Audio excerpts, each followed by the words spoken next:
स्वीकारलं? का म्हणत नाही की प्रभू मला किती जरी त्रास झाला, किती जरी वेदना झाल्या प्रभू,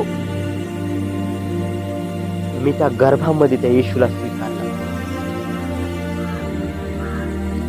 प्रियांनो, जर तुम्ही भाईगिरीची भाषा बोलत असताल तर तुमचं जीवन जगणं व्यर्थ आहे. बायबल सांगतो तुमच्या जीवनाला काही अर्थ नाही. प्रियांनो, तुम्ही कोणाला रिप्रेझेंट करत आहात? तुम्ही कोणाचं प्रतिनिधित्व करत आहात?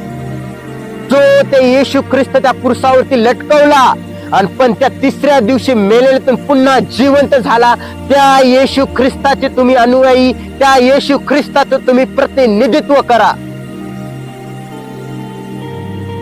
पण निर्णय घेण्याच्या अगोदर हे नक्कीच विचार करा, मी देवाचं प्रतिनिधित्व करणार का? मी कोणी कार्य म्हणलं तर त्याला आर्य म्हणणार का?